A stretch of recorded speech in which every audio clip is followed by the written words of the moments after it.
Selamat pagi, Assalamualaikum warahmatullahi wabarakatuh. Salam budi luhur. Baik adik-adik mahasiswa sekalian, program studi bisnis digital untuk mata kuliah Creativity and Innovation. Minggu ini adalah merupakan minggu ke-6 dan saya akan kembali memberikan penjelasan tentang materi ini. Minggu lalu kita sudah memaparkan dan memahami bagaimana pentingnya daripada creativity.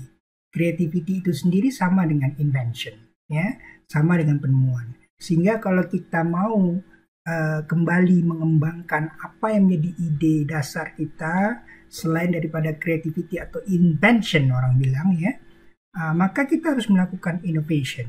Innovation sekali lagi seperti yang sudah kita jelaskan beberapa minggu lalu, pada minggu ke-5 dan minggu ke-6 tentu adik-adik sudah paham ya bahwasanya ini merupakan proses pembaharuan dari penemuan-penemuan yang ada. Masih ingat bagaimana manusia bisa terbang?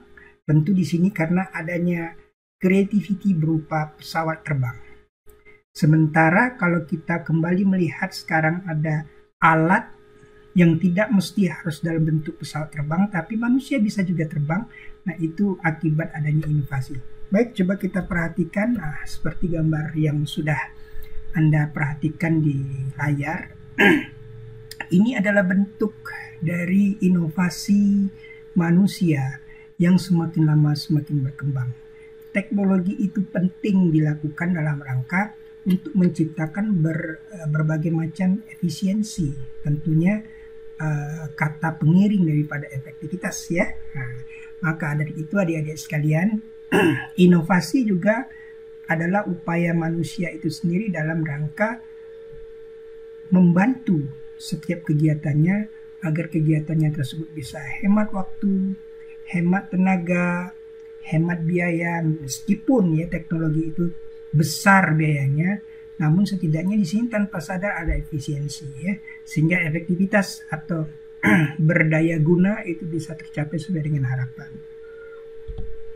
Nah, ini juga bentuk lain daripada gambar yang sengaja saya tampilkan supaya adik-adik mahasiswa bisa memahami betapa bahwasannya yang namanya teknologi dari hasil inovasi itu sekarang sudah banyak sekali dilakukan di luar negeri. Bagaimana dengan Indonesia? Indonesia sebenarnya sudah ada, ya, namun belum dalam bentuk manusianya yang bisa terbang, tapi dalam bentuk alatnya, seperti drone dan segala macam. Itu adalah bentuk inovasi dari orang Indonesia di mana sudah mampu menciptakan alat yang begitu canggih dengan mampu terbang tanpa adanya hambatan-hambatan yang melintas dari dirinya, sehingga kita bisa mengabadikan gambar ataupun momen-momen yang kiranya perlu untuk dilakukan, ya. Nah, ini adalah gambar lain. Kalau Anda perhatikan di sini, ini adalah manusia itu sendiri bisa untuk melakukan rekaman momen tertentu kapan dan di mana dia bisa melakukan kegiatan tersebut yang mungkin ini perlu dilakukan, ya. Ini juga demikian. Jadi artinya apa? Tidak tertutup kemungkinan daya hayal manusia itu merupakan hasil daripada kreativitas yang tinggi dan inovasi yang tinggi. Sehingga sekarang jarak perjalanan manusia itu sekarang sudah sangat bisa disingkat. Misalnya perjalanan dari Pangkal Pinang ke Jebus, begitu pula perjalanan dari Pangkal Pinang ke Toboli dan begitu pun sebaliknya. Nah, sekarang mungkin kita masih menggunakan mobil, ya. Suatu saat nanti mungkin ada perjalanan dengan menggunakan alat helikopter, ya. Itu merupakan inovasi terkini yang mungkin bisa dilakukan oleh putra-putri Bangka sendiri, putra-putri Bangka Belitung sendiri, yang bisa dimanfaatkan demi kelancaran warga masyarakat Babel sendiri dalam menjalankan aktivitasnya, khususnya dalam hal trip atau perjalanan, ya. Nah, kita juga bisa memberikan contoh lain selain daripada inovasi yang tadi, ya, seperti muncullah alat-alat tadi, ya, untuk bisa terbang. Misalnya saja alat lain yang bisa dipakai adalah bagaimana cara mengabadikan momen tertentu melalui alat tersendiri, misalnya kamera. Ya, kamera sendiri banyak sekali sekarang inovasinya. Awal muncul daripada kamera tersebut adalah kamera jadul ya. Zaman dulu mulai daripada beratnya setengah ampun ya. Saya masih ingat di zaman saya masih kecil, itu kamera yang dilakukan oleh para orang tua kita itu beratnya setengah ampun. Jadi antara flash atau blitz ya, maksud saya ini adalah kamera dengan blitznya itu terpisah. Jadi menambah beban berat daripada si pengguna. Nah, Anda bisa perhatikan ini adalah zaman dulu ya. Zaman dulu yang disebut dengan kamera jadul ya. Kamera jadul di zaman dulu itu menggunakan negatif film sebagai sarana untuk menyimpan foto-foto yang sudah dilakukan. Sehingga pada saat itu banyak sekali kekurangannya. Jadi setelah difoto, disimpan, kemudian harus dikeluarkan kembali, kemudian dicuci kembali. Nah, bagaimana dengan zaman sekarang hasil inovasinya? Nah, ini sudah tidak model lagi. Mungkin sudah tidak lagi seperti itu. Ternyata disimpan melalui hard disk yang ada di dalam kamera itu sendiri.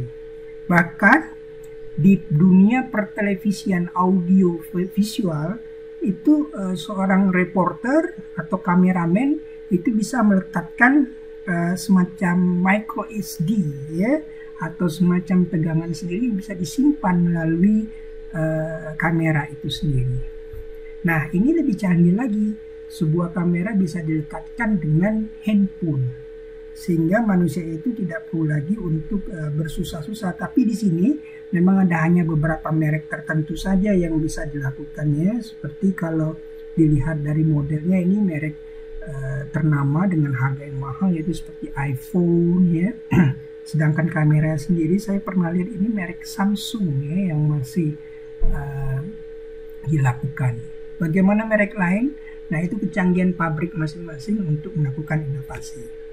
Nah, Anda bisa perhatikan di sini bagaimana ya kamera hasil kreativitas zaman dulu, kemudian muncul lagi dengan kamera optik yang bisa muncul, kemudian berubah lagi sehingga menjadi kamera pocket. Kalau saya sebut kamera paket kamera ya, kamera yang mudah dibawa, canggih dengan fitur layar yang bisa 12 kali zoom dan optiknya bisa muncul ya. Nah, dengan penemuan kamera, maka sebuah karya layar lebar ya, semacam perfilman yang sekarang sangat digemari oleh berbagai kalangan, tidak saja anak muda seperti Anda sekalian, tapi juga kami-kami yang sudah tua juga sering menonton film. Nah, itu sangat mempermudah kalangan sinias untuk melakukan kegiatannya dalam rangka pengambilan gambar film dan segala macam. Nah, ini salah satunya adalah drone ya. Baik adik-adik sekalian, saya kira demikian perkuliahan singkat kita karena waktu juga sudah sangat sempit. Nah, nanti kita akan masuk lagi, kita sambung dengan materi selanjutnya yaitu pada perkuliahan yang ke-7. Demikian, mudah-mudahan sehat semua. Selamat belajar. Wassalamualaikum warahmatullahi wabarakatuh. Selamat pagi dan salam budi luhur.